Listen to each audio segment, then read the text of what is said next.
There are people who move through life with a quiet kind of strength. Not loud, not dramatic, just steady, almost untouched by the world. They laugh easily, help others effortlessly, and rarely ask for anything in return. To most people, they seem unshakable, the kind of souls who don't need comfort, reassurance, or closeness. But look more closely. Their calm isn't softness, it's self-protection. A silence built from all the moments when opening up meant being hurt and needing someone meant being disappointed. So they learn to shrink their needs until even they can't feel them anymore. They became experts at pretending the world can't touch them, but beneath all that independence lives a quiet truth they rarely admit. The ones who act like they don't need anyone are often the ones who once needed someone the most. There is a certain kind of strength that doesn't feel like strength at all. It feels like holding your breath without anyone noticing. It feels like smiling with a practiced ease so no one asks too many questions. It feels like walking through life with a steady, measured calm. Not because everything is fine, but because falling apart in front of others has never felt safe. People who pretend they don't need anyone become experts in this quiet performance. They know how to appear composed, collected, and self-sufficient in ways that look natural from the outside. They answer "I'm good" before anyone finishes asking. They change the subject when conversations drift too close to their inner life. They give more than they take, listen more than they speak, and build their identity around being dependable instead of dependent. To the world, they seem like the kind of people who have everything under control. But underneath, there is a constant calculation, a gentle distancing, a subtle redirecting of attention, a small but steady effort to keep others at an emotional arm's length.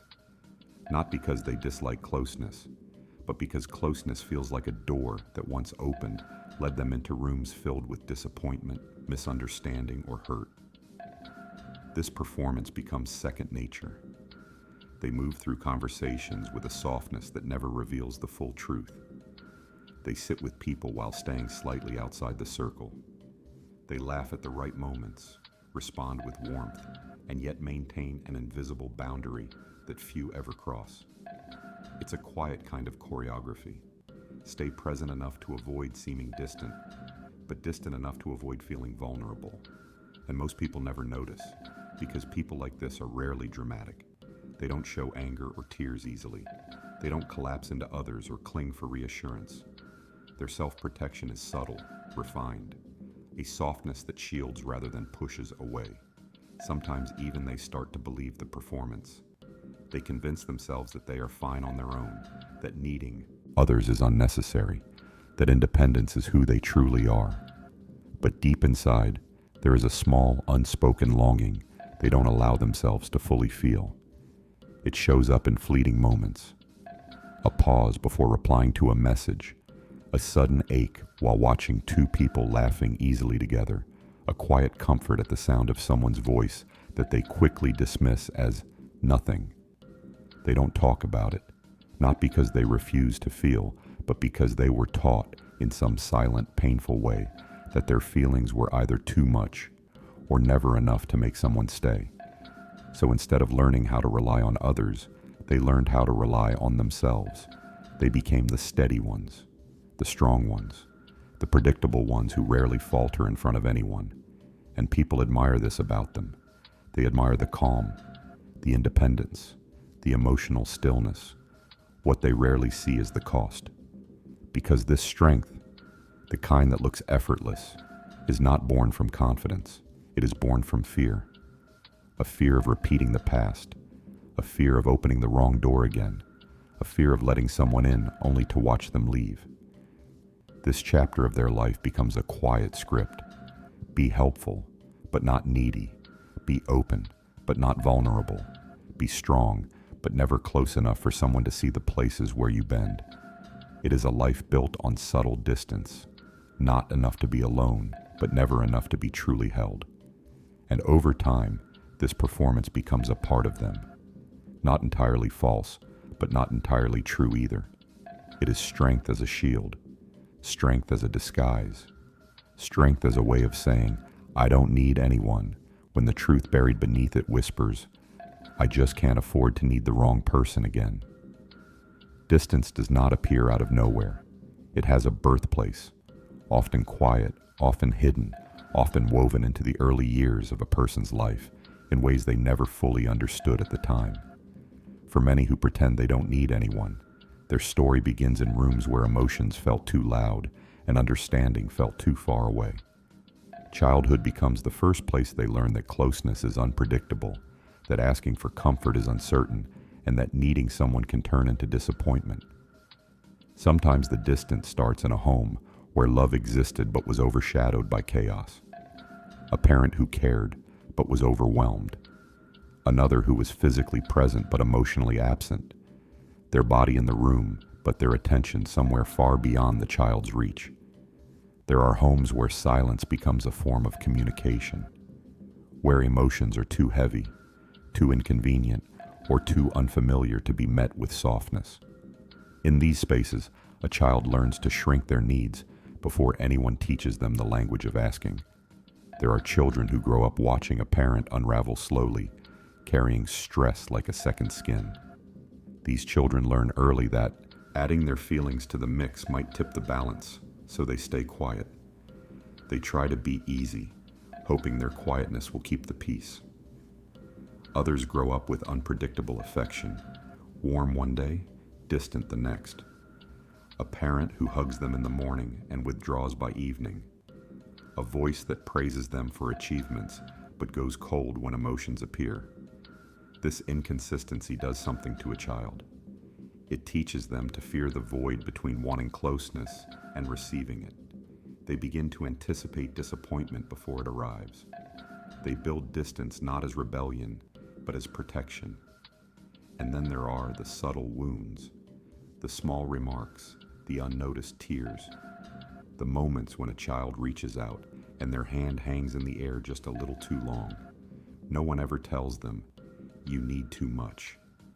But the world around them says it in tone, time, and absence. So they adapt. They become self-sufficient at an age where they should have been held instead of holding themselves together. They learn to soothe their own fears, wipe their own tears, and quiet their own needs. Independence becomes survival.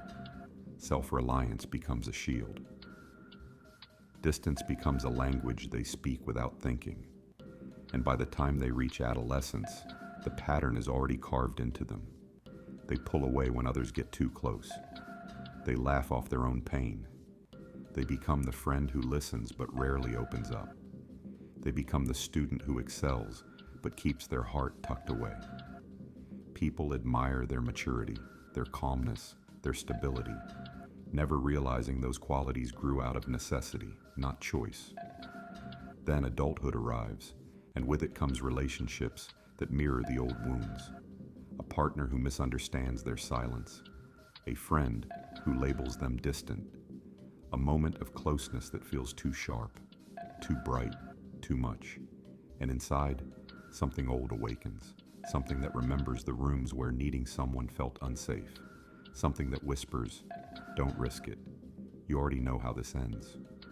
The truth is, distance is rarely a rejection of others. It is almost always a memory, a map of where safety once disappeared. People who pretend they don't need anyone are not cold. They are cautious. They learn too early that love can be fragile, that care can be inconsistent, that vulnerability can feel like stepping barefoot into a room full of broken glass. So they carry a quiet distance not because they want to be alone, but because they learn to survive that way. There is a science behind the kind of distance that feels personal, but is actually protective. A quiet psychology that explains why some people step back, even when they long to step closer. It isn't coldness. It isn't a lack of feeling. It's the nervous system doing exactly what it was trained to do, keep them safe. In human relationships, safety is not just physical, it is emotional. And for someone who grew up with uncertain affection, inconsistent responses, or invisible wounds, the body learns to associate closeness with risk. Psychologists call this avoidant attachment, but the term barely captures the lived experience behind it. Avoidance isn't about avoiding people. It's about avoiding the fear that people might hurt, misunderstand, or abandon them in ways that echo the past.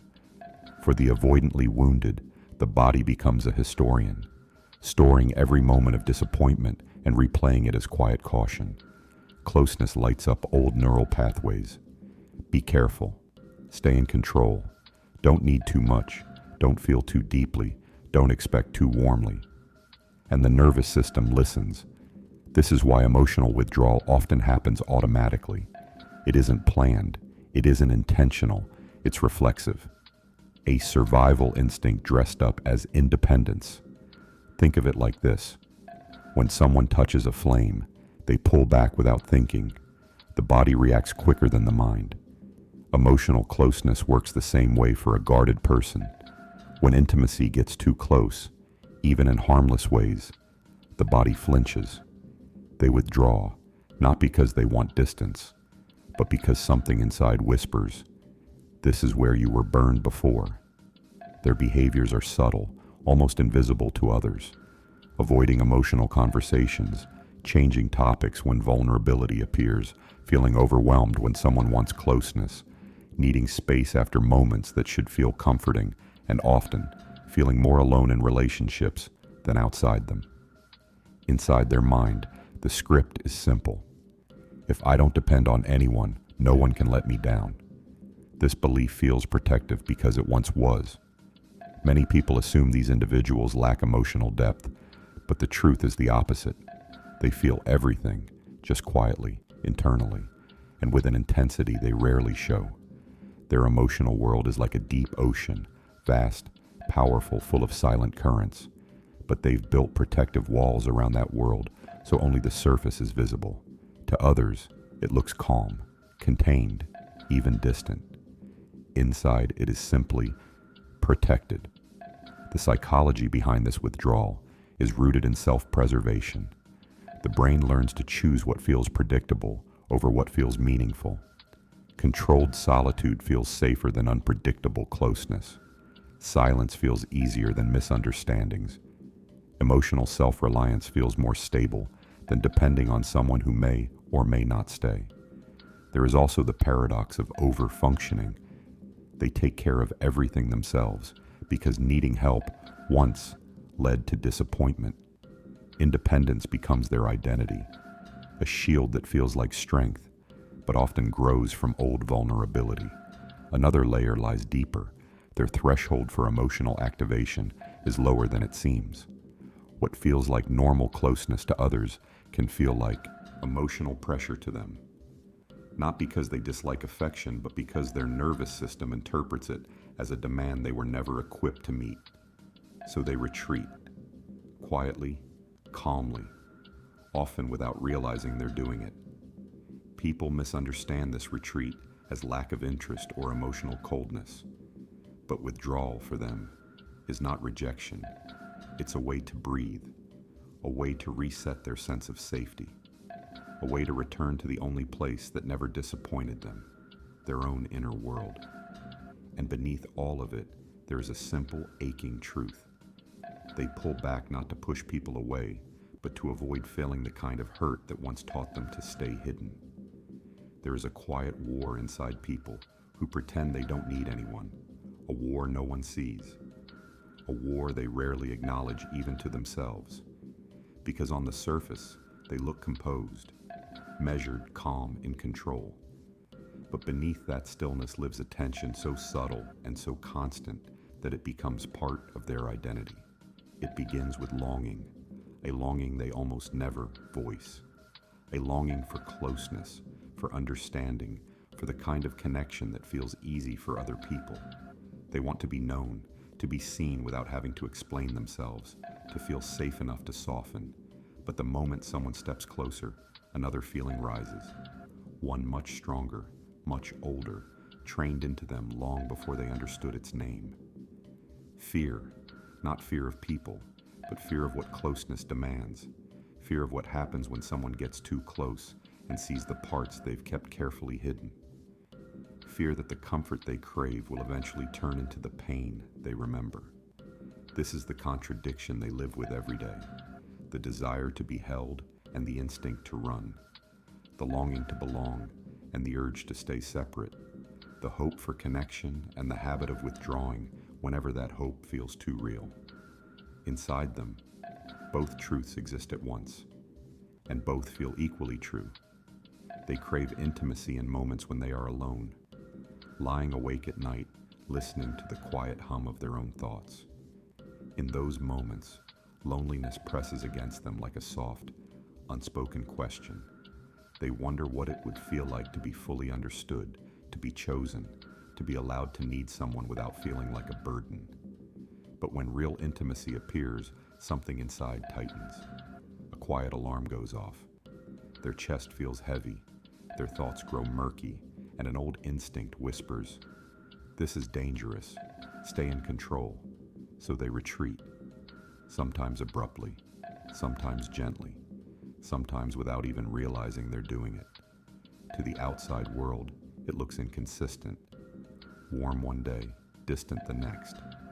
To the people who care about them, it feels confusing, as if they are always half there, half gone. But to them, this inconsistency is not confusion, it is protection. When someone gets too close, the guarded person begins anticipating endings before beginnings even settle. They brace for disappointment long before anyone disappoints them. They imagine rejection even in moments where none exists. They expect to be misunderstood even by people who genuinely want to know them. This internal conflict creates a strange emotional rhythm, a push and pull that leaves them exhausted. They don't want to disappear, but disappearing feels easier than navigating the sharp edges of closeness. There are moments when someone's kindness hits them too deeply. A gentle question, a soft tone, a simple offer of help. These things feel overwhelming because they touch a place inside that has been quiet for too long. Part of them leans in, moved by the possibility of being cared for. Another part steps back, terrified of needing that care.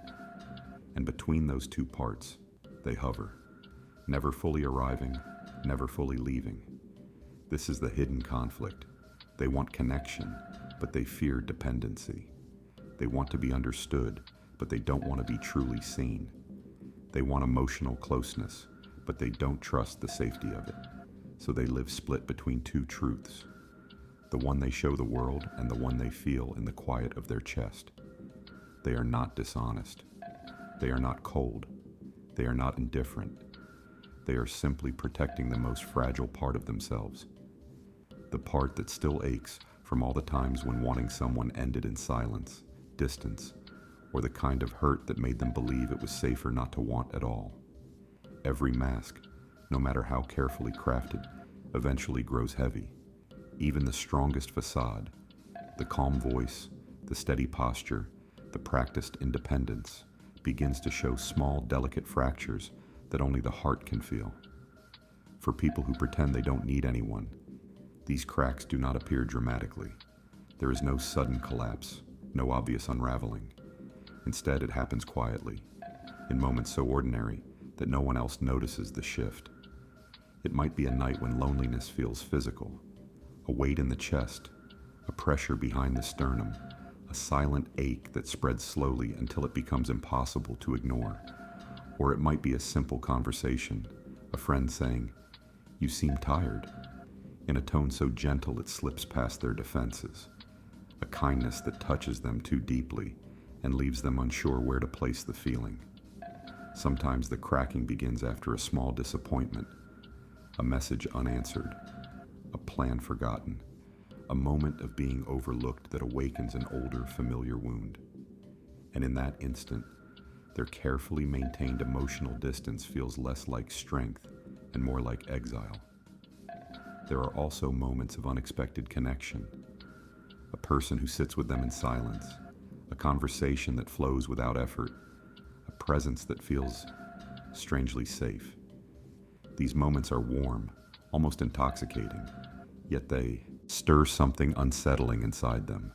Because safety is unfamiliar, kindness is disarming. Being seen feels overwhelming. It is in these moments that the mask begins to slip, not because they want to reveal themselves, but because holding everything in becomes too exhausting. They may notice it in the way their voice softens when they didn't intend it to, or in the way their eyes linger just a moment too long, or how a single sentence makes their throat tighten unexpectedly. They might find themselves suddenly quiet in the presence of someone they trust, not out of avoidance, but because their emotions feel too close to the surface.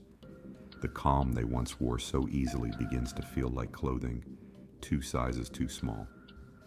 And then there are the private moments, when the world is quiet and the performance finally rests. They sit in the dim light of their room, tired in a way that sleep cannot cure. Their thoughts drift toward people they pushed away without meaning to, toward the softness they never allowed themselves to fully feel. In these quiet hours, the truth becomes clearer. Independence has kept them safe, but it has also kept them lonely. There is a realization, gentle, not dramatic, that the life they built to protect themselves also created an emptiness no amount of self-reliance can fill. Sometimes, the mask cracks when someone unexpectedly stays. Someone who doesn't pull away when they retreat, someone who doesn't rush forward when they need space, someone who simply remains steady in the middle of their push and pull rhythm. That steadiness is both comforting and terrifying. It challenges everything they learned about people, closeness, and safety. It forces them to confront a possibility they've avoided for years, that not everyone leaves. And in that confrontation, their emotional armor loosens, just a little, just enough to let one soft truth in. They begin to feel the heaviness of pretending they never needed anyone, a heaviness they carried so long it became invisible to them. The mask doesn't fall off in one moment. It doesn't shatter. It simply begins to crack in small human ways. A tightened breath, a trembling exhale, a sudden warmth behind the eyes. Not weakness, not collapse, just the quiet beginning of finally admitting to themselves that the independence they once built out of survival has become the very thing keeping them from the closeness their heart has quietly wanted all along. There comes a moment when a guarded person realizes that their distance is no longer just protection. It has become a room they've lived in for so long that the air inside feels familiar, even when it grows thin. Softening does not begin with courage. It begins with exhaustion. A quiet recognition that the mask they've worn so faithfully has started to feel heavy, and the armor they built to survive is now too tight to breathe in. But softening is not a transformation. It is not a breaking open. It is a gentle shift, a slow, almost imperceptible loosening of the walls they once believed they needed. It often begins in a moment they don't expect. A conversation where their guard drops by just half an inch. A silence where their emotions rise before they can push them back down. A connection that feels steady, not demanding, not overwhelming, just quietly present. For someone who has spent a lifetime equating closeness with danger, this unfamiliar steadiness creates a new kind of pause, a new kind of question. What if I don't have to disappear this time? They don't speak the question out loud, but it lingers, soft, trembling, curious. The first signs of softening are subtle, a moment where they share something they normally would hide. A sentence that reveals a piece of their inner world, spoken almost by accident. A sigh that escapes before they can hold it in. It is in these small pauses that they begin to understand something profound. Vulnerability does not have to be dramatic to be real. They start noticing the quiet safety in someone's presence. Someone who listens without pressing, stays without crowding, and doesn't take their silence personally. In this rare type of space, the guarded person feels something unfamiliar, their emotions settling instead of spiraling, their heartbeat slowing instead of bracing, their mind unclenching just enough to let a breath reach the deeper parts of their chest. But even in this softness, another truth rises. They are terrified, not of closeness itself, but of losing control, of opening too far, too fast, of becoming dependent on someone in a way that feels irreversible. Softening does not erase fear. It simply teaches the heart that fear can coexist with gentleness. They learn to move slowly, not as a strategy, but as a natural rhythm, a pacing that honors the years they spent keeping themselves safe. They begin letting others in through small cracks, not open doors, a slight reveal of their exhaustion, a quiet acknowledgement of their loneliness, a moment where their voice wavers just enough for someone to notice. And in return, they watch. They observe how the world responds when they are not perfectly composed, when they falter, when they soften, when their guard slips. This is where the real shift happens, not in the softening itself, but in witnessing that it does not lead to the abandonment they once feared, that someone can see them in their unguarded state and simply remain. It is an experience so foreign that it feels almost unreal, but the body remembers it, the mind holds on to it, and slowly, very slowly, the nervous system begins to recalibrate. Softening for them is not a surrender, it is a reclaiming, a quiet return to parts of themselves they buried under survival. It is remembering that needing connection does not erase their independence, and being held does not make them less strong. In this gentle middle place, between the walls they built and the closeness they fear, they begin to discover a new kind of strength. Not the strength of being unreachable, but the strength of being human in a way that feels safe, measured, and deeply, quietly true. There is a moment, quiet, almost unremarkable, when a person who has spent years guarding themselves finally recognizes the one truth they spent a lifetime avoiding. They were never meant to walk through the world untouched. Human beings are not built from stone. They are made of story and skin, memory and heartbeat, hope and fear braided together in fragile threads. Even the most distant souls carry a longing stitched into them from birth, a longing to be understood, to be seen without hiding, to rest in the softness of another presence without fear of losing themselves. For someone who has lived behind emotional walls, this truth arrives slowly, like dawn light filtering through a closed curtain. It doesn't burst in, it seeps in, quiet, gentle, impossible to ignore.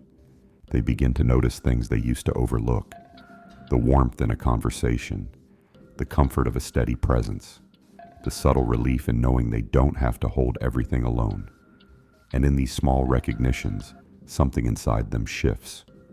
Not a dramatic transformation, just a soft understanding that guarding themselves from everyone also meant guarding themselves from the very connection they quietly craved.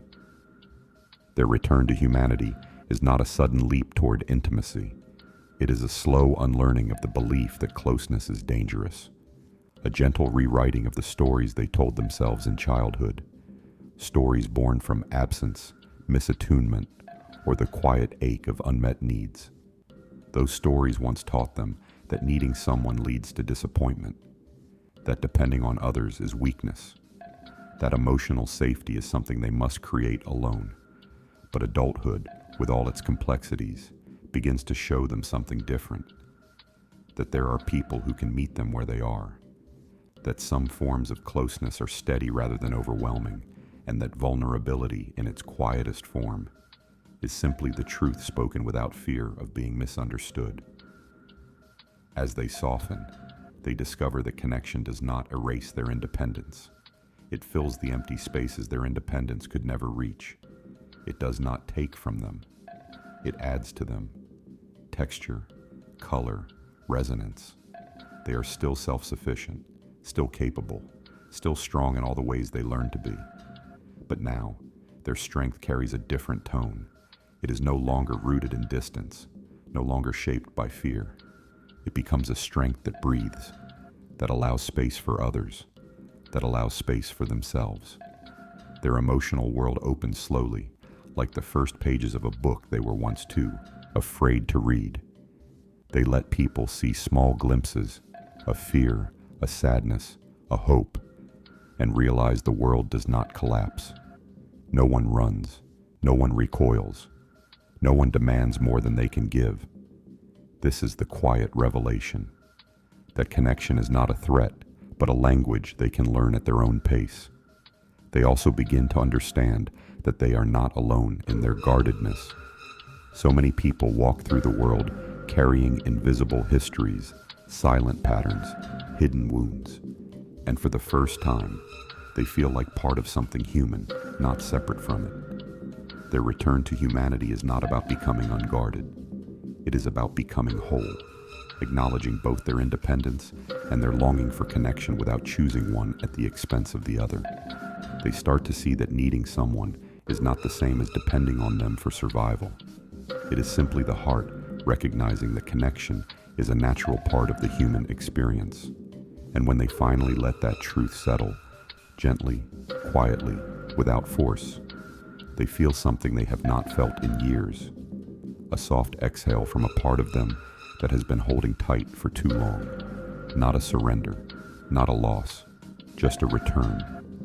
A return to the simple, tender fact that even the strongest, most guarded souls are still human, still longing, still capable of being held in ways they once believed were impossible. And in that quiet realization, their story begins again, not in isolation, but in a slow, steady, deeply human opening that finally feels like home.